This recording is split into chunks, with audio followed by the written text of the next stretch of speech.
es un orden que hace referencia a las condiciones y normas que regulan la economía a nivel internacional, que también están relacionadas con condiciones históricas, sociales y políticas. Con el tiempo, esas condiciones y normas han ido cambiando. Cada país experimenta el orden de acuerdo a las condiciones o circunstancias de su desarrollo. El orden económico internacional está comprendido entre la Revolución Industrial y la Primera Guerra Mundial. Se caracteriza por el desarrollo del capitalismo, el liberalismo económico y la propiedad privada con el límite de participación del Estado en la economía.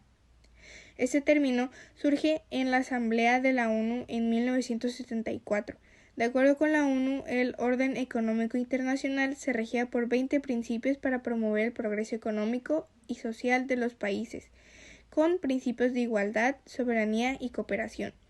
1. Beneficiar la economía nacional por medio de reglamentos y supervisiones. 2. Relaciones justas y equitativas en los precios de los bienes. 3. Promover el progreso de los países desarrollados por el sistema monetario internacional. 4. Beneficiar a los países con tecnologías y ciencias.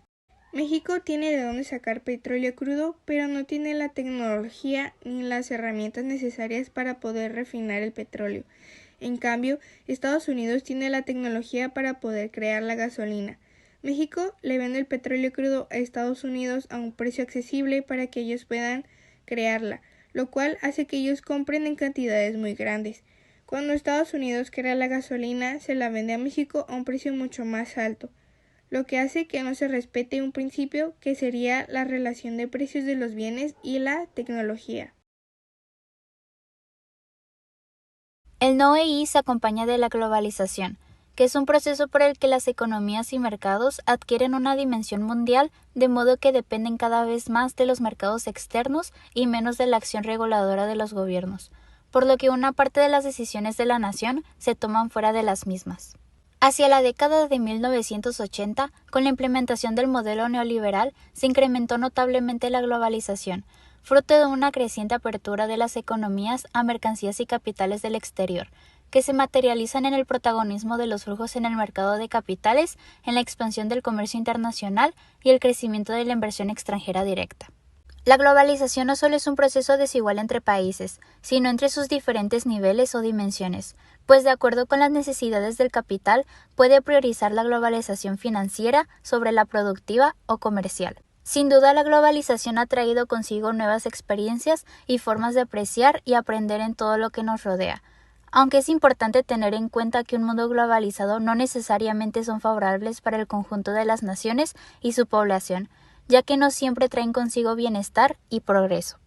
La globalización ha sido un motor del desarrollo económico que sigue reconfigurándose en al menos dos planos: supranacional, a través de instituciones como la Organización Mundial del Comercio, el Fondo Monetario Internacional, el Banco Mundial y la ONU, que en gran medida marcan la agenda económica mundial, y nacional, en la integración de cada economía en el mundo. Un ejemplo relacionado con todo lo que acabo de explicar sobre la globalización es que si pensamos en las pequeñas empresas o pequeños establecimientos comerciales, encontramos que la competencia a la que se enfrentan es más grande, por lo que tienden a desaparecer o a ser reducidos sus márgenes de beneficio.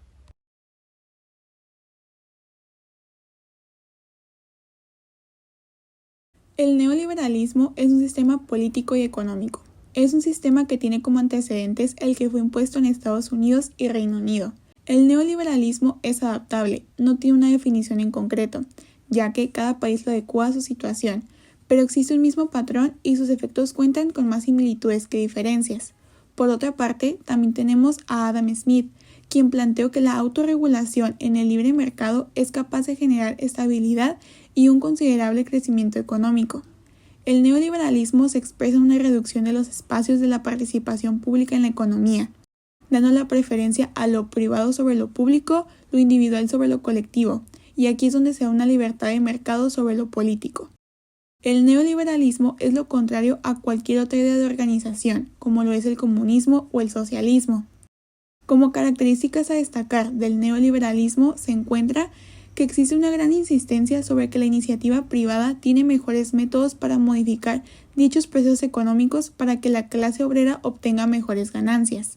a pesar de que hay una desregulación del comercio y las finanzas. El neoliberalismo ha provocado desastres ambientales, catástrofes económicas, desigualdad y un consumismo gigante. Existen diferentes puntos de vista al respecto del neoliberalismo.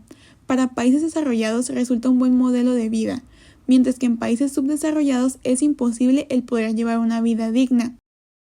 El neoliberalismo en México. La transición al neoliberalismo en México se dio durante la presidencia de Miguel de la Madrid Hurtado y se expresó con los siguientes puntos. La firma de las cartas de intención con el Fondo Monetario Internacional. El ingreso al Acuerdo General sobre Aranceles Aduaneros y Comercio, que actualmente fue sustituido por la Organización Mundial de Comercio. La apertura del capital extranjero. La privatización de los bancos. Y el Tratado de Libre Comercio con Estados Unidos y Canadá. Características del neoliberalismo en su implementación en México. Menor participación del Estado en la economía. Privatización de la banca. Incremento de la recaudación fiscal. Privatización del campo. Apertura comercial y financiera y privatización de empresas paraestatales. Durante el gobierno de Carlos Salinas de Gortari se continuó con la reforma del Estado y la economía a través de los siguientes puntos: la privatización de empresas estatales, la privatización bancaria, el saneamiento de las finanzas públicas, las reformas constitucionales, la liberación comercial, la liberación de mercados, la desregulación económica y el fomento de la inversión extranjera. En el gobierno de Ernesto Zedillo se dio a la necesidad de devaluar el peso por la situación económica que se vivía desde tiempo atrás, lo que provocó una crisis financiera. La economía se reguló con las políticas de ajustes al gasto público, el control inflacionario y el flujo de capitales. Los siguientes gobiernos simplemente siguieron con las bases que ya se habían implementado y nos llevan a la actualidad de un México que sigue buscando la estabilidad económica y política.